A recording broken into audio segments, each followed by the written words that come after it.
அனைவருக்கும் வணக்கம்.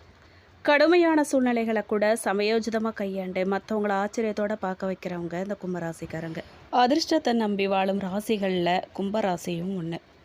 மேலும் கடமையும் கட்டுப்பாடையும் உடையவங்க இந்த கும்பராசிக்காரங்க. நீங்கள் எல்லா நலமும் வளமும் பெற்று நினைத்ததெல்லாம் நிறைவேறி அதிர்ஷ்டம் பெற்று சிறப்பாக வாழணும்னு சொல்லி என்னுடைய தமிழ் புத்தாண்டு நல்வாழ்த்துக்களை தெரிவிச்சுக்கிறேன். மேலும் ஜோதிட ரீதியாக இந்த தமிழ் புத்தாண்டானது உங்களுக்கு எப்படி அமைஞ்சிருக்கு அப்படின்னும், தொழில் வியாபாரம் ரீதியாகவும் குடும்பம் குழந்தைகள் மாணவர்களுக்கு எப்படி அமைஞ்சிருக்குன்னு சொல்லியும், அதிர்ஷ்டம் இருக்கான்னு சொல்லியும் இந்த வீடியோவில் விரிவாக தெரிஞ்சுக்க போகிறோம். கண்டிப்பாக இந்த வீடியோ உங்களுக்கு பயனுள்ளதாக இருக்கும். அதனால் ஸ்கிப் பண்ணாமல் முழுசாக வீடியோவை பாருங்கள். வீடியோ பற்றின கருத்துக்களை கமெண்ட் பாக்ஸில் பதிவிடுங்க. நீங்கள் இப்போ தான் புதுசாக நம்ம சேனலை பார்க்குறீங்க அப்படின்னா இப்போவே சப்ஸ்கிரைப் பண்ணி கூடவே பெல் ஐக்கானையும் கிளிக் பண்ணுங்கள். வாங்க வீடியோக்குள்ளே போகலாம். இன்னும் கொஞ்ச காலம் பல்ல கடிச்சிட்டு இருந்தால் போதுங்க, ஜெயிச்சிருவீங்க இருந்தால் அர்த்தம். திருப்பதி மலை ஏறிட்டு கடைசியில் முழங்கால் முறிச்சான்னு உயரப்படிகள் ஏறும்போது யாரேனும் அழுத்து கொள்வாங்களா? அந்த மாதிரி தாங்க இந்த வருஷம் கண்டிப்பாக உங்களுடைய கஷ்டமெல்லாம் முடிஞ்சிடும். படிப்படியாக நிலைமை சரியாகிறத கண் கூட நீங்களே பார்ப்பீங்க. சந்தோஷமாக இருங்க. சந்தோஷம் தானே? அலுவலகத்தில் வாக்குவாதங்களெல்லாம் நீங்கள் தவிர்க்கணுங்க. இந்த உங்கள் பிம்பத்தை பாதிக்கக்கூடும். வணிகர்கள்லாம் புதிய திட்டங்களை தொடங்கிறது பற்றி பரிசீலிக்கலாம். ஆனாலும் உங்களுடைய வழக்கமான ஜாக்கிரதை தன்மையோட வழக்கமான நபர்களின் அட்வைஸ்களுடன் துவங்கிறது நல்லது. வருஷத்தோட பிற்பகுதியில் ஒரு நண்பர் அல்லது சகோதரரோட நிதி விஷயங்களை தீர்க்கறதுக்கு ஒரு நல்ல யோசனை கிடைக்குங்க. வியாபாரிகள் வாடிக்கையாளர் சந்திப்புகள் மற்றும் குழு சந்திப்புகளின் போது சிறப்பாக கவனம் செலுத்துங்க. குடும்ப சூழ்நிலை மகிழ்ச்சி தருவதாக இருக்குங்க. பெண்களுக்கு பணிச்சுமை குறைய வாய்ப்பு இருக்குது. எதிர்பார்த்த நன்மைகள்லாம் கிடைக்க போகுது.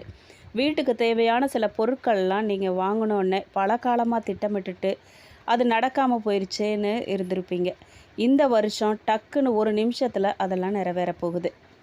திடீர் அதிர்ஷ்ட வாய்ப்புகள்லாம் ஏற்பட போகுது. குழந்தைகளால் மகிழ்ச்சியும் பெருமிதமும் எண்ணோற்றான் கொள் என்ற பாராட்டும் தரும் சம்பவங்களும் நிகழும். நண்பர்களும் அனுகூலமாக இருப்பாங்க. அவங்களோட எதிர்பார்த்த உதவிகள்லாம் உங்களுக்கு கிடைக்கும். வெளிவட்டாரத்தில் செல்வாக்கு கூடும். அக்கம் பக்கத்தினர் புகழும்படியான செயல்களை நீங்கள் செய்வீங்க. கடந்த வருஷத்தை விட தெய்வ பக்தியும் பயபக்தியும் உங்களுக்கு இந்த வருஷம் அதிகரிக்க போகுது. முன்பு போலவே இல்லாமல் பொறுமையும் பொறுப்பும் உங்களுக்கு அதிகரித்து எடுத்த செயலையெல்லாம் வெற்றிகரமாக முழுமையாக முடிக்க போகிறீங்க. கடந்த வருஷத்தை விட பணப்புழக்கம் இந்த வருஷம் அதிகரிக்க போகுது. 3-4 வருஷத்துக்கு முன்பிருந்த வளம் இப்போ உங்களுக்கு தெரியும். குடும்பத்தில் உறவினர்களிடையே இருந்த கருத்து வேறுபாடெல்லாம் நீங்கி சுமூகமான சூழ்நிலை உண்டாகும். குறிப்பாக சுப நிகழ்ச்சி ஒன்றின் போது சண்டை ஏற்பட்டு முகத்தை தூக்கி வச்சுக்கிட்டவங்களாம் வேறொரு விழாவில் சந்தித்து இணைவாங்க. நேரடியாக மன்னிப்பு கேட்க மாட்டாங்க, வருத்தம் தெரிவிக்க மாட்டாங்க. ஆனால் அவர்களின் செயல் அதை நிரூபிச்சிடும். படைப்பாற்றல் துறைகளில் உள்ளவங்க இந்த வருஷம் பயனடைய வாய்ப்பு இருக்குது. வேலையில் தொடர்ந்து கவனத்தோடு பணியாற்றுங்க. அப்படி செஞ்சிட்டிங்க அப்படின்னா வேலையில் உங்கள் செல்வாக்கும் மரியாதையும் அதிகரிக்கும். குடும்பத்தில் மகிழ்ச்சியும் உற்சாகமும் காணப்படும். எதிரிகளின் சூழ்ச்சிகளை நீங்கள் முறியடிப்பீங்க. நண்பர்கள் மற்றும் உறவினர்கள் வட்டாரத்தில் செல்வாக்கு அதிகரிக்கும். உறவினர்களும் நண்பர்களும் உங்களின் பெரிய செயல் ஒன்றுக்கு மிகவும் உதவியாக இருக்க போகிறாங்க. இந்த வருஷம் செலவுகள்லாம் ஏற்படுங்க. ஆனாலும் செலவுகள்லாம் ஒரு வகையில் முதலீடுகள் மாதிரி தான் ஆகும். அதாவது இப்போ செய்யும் செலவுகள்லாம் பிற்காலத்தில் பல மடங்காக உயர்ந்து உங்களுக்கு பலனளிக்கும். உதாரணத்துக்கு வீடு கட்டுவீங்க, மகன் அல்லது மகளை படிக்க வைப்பீங்க. ஆக செலவு எதுவும் விரையாகாது. சிலருக்கு குழந்தை பாக்கியம் கிடைக்கும் அல்லது உங்களின் குழந்தைகளுக்கு குழந்தை பிறக்கும். வருடத்தின் பிற்பகுதியில் உறவினர்கள் வருகையில் சிறு சிறு பிரச்சனைகள்லாம் ஏற்பட சாத்தியம் இருக்கிறதால நீங்கள் பொறுமையோடு இருக்கிறது ரொம்ப அவசியம். வாழ்க்கை துணை வழி உறவினர்களால் வருஷத்தின் பிற்பகுதியில் சில பிரச்சனைகள்லாம் ஏற்பட்டு உடனே நீங்கும். சிலருக்கு வாகனம் வாங்கும் வாய்ப்பும் உண்டாகும்.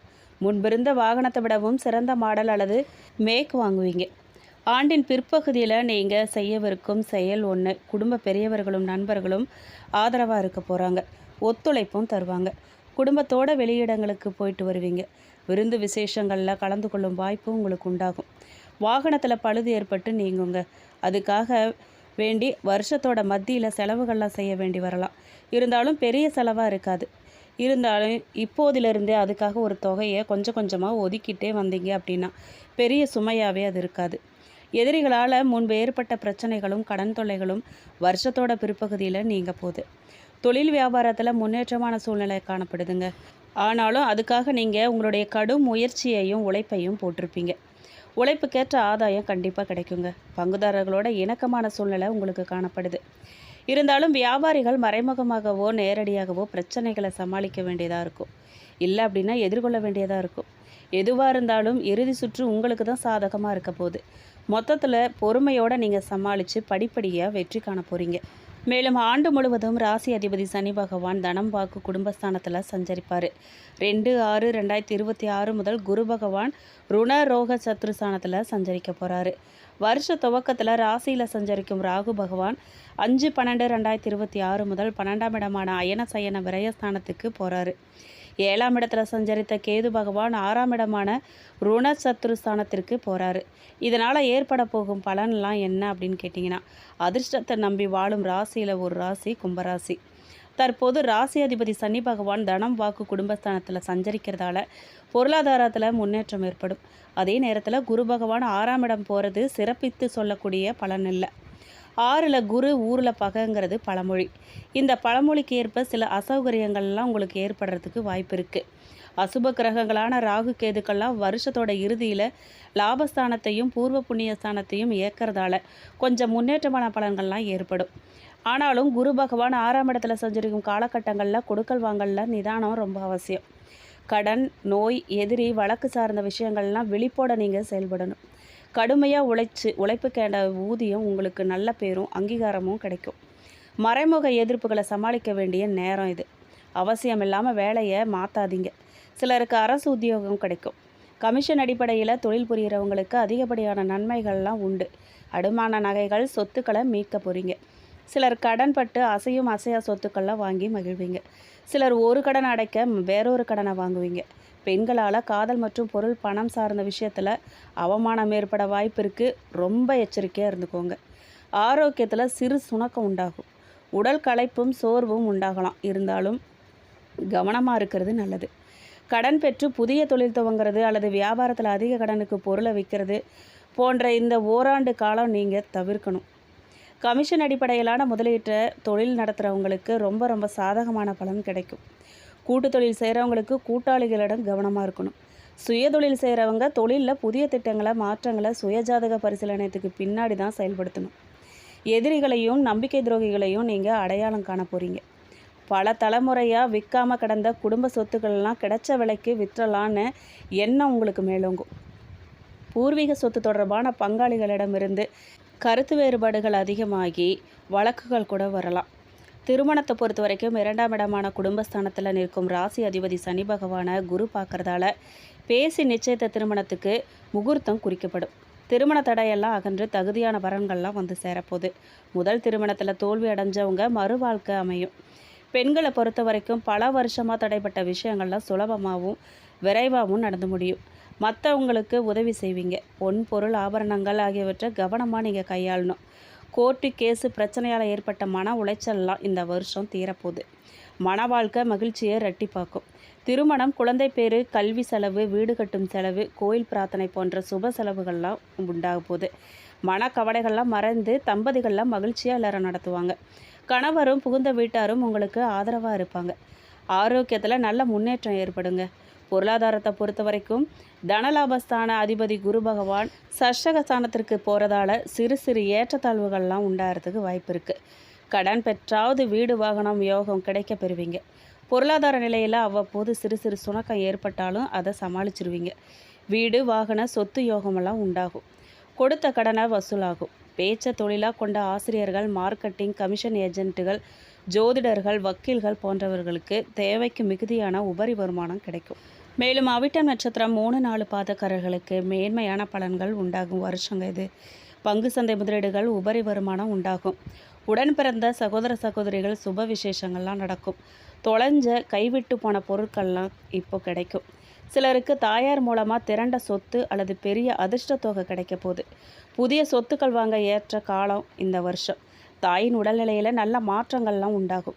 அரசியல் பிரமுகர்களுக்கு தலையிட ஆதரவு உண்டு. திட்டமிட்டு செயல்படுறதால காரிய ஜெயம் உண்டாகும். நோய் பாதிப்புகள்லாம் குறைய துவங்கும். இழுபறியான பிரச்சனைகள்ல இருந்து நீங்கள் மீண்டு வர போகிறீங்க. பெண்கள் வேலை பார்க்கும் இடத்த மாற்றுவாங்க. புத்திர பாக்கியம், வீடு வாகன யோகம் போன்ற தடைப்பட்ட அனைத்து விதமான பாக்கிய பலன்களும் தேடி வரும். திருமணம் மற்றும் சுபகாரியங்கள் தொடர்பான பேச்சுவார்த்தைகள்லாம் நடத்தலாம். விலகிய குடும்ப உறவுகளில் புரிதல், மகிழ்ச்சி அதிகரிக்கும். சதயம் நட்சத்திரக்காரர்களுக்கு ராசி அதிபதிக்கு குரு பார்வை இருக்கிறதால உங்கள் தோற்றத்தால் மற்றவங்களை ஈர்க்கும் சக்தி உங்களுக்கு கொடுக்கும். வெளிநாட்டு குடியுரிமை உங்களுக்கு கிடைக்கும். விசா தொடர்பான பிரச்சனைகள்லாம் சீராகும்.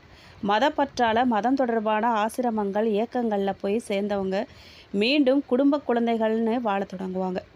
வாழ்க்கையில் அதிர்ஷ்டம் மற்றும் வெற்றி வாய்ப்புகள்லாம் அதிகமாகும். நீங்கள் எதிர்கொள்ளும் காரியங்களில் வெற்றியும் முன்னேற்றமும் உறுதி. தந்தை வழி பூர்வீக சொத்துக்களின் முடிவு சாதகமாக இருக்கும். சிலர் புதிய கூட்டு தொழில் துவங்கலாம் அல்லது பழைய தொழிலை விரிவாக்கம் செய்யலாம். பணியில் எதிர்பார்க்கும் உயர்வுகள் இடமாற்றம் ஏற்பட வாய்ப்பு இருக்குது. வேலை தேடுறவங்களுக்கு தகுதிக்கு ஏற்ற வேலை கிடைக்கும். திருமணம் மற்றும் புத்திர பாக்கியத்தில் நிலவிய தடைகள்லாம் அகலும். வாழ்க்கை துணையின் ஆரோக்கிய குறைபாடு அகலும். மேலும் பூரட்டாதி நட்சத்திரம் 1, 2, 3 பாதக்காரர்களுக்கு காரிய தடைகள்லாம் நீங்கும் வருஷம் இது.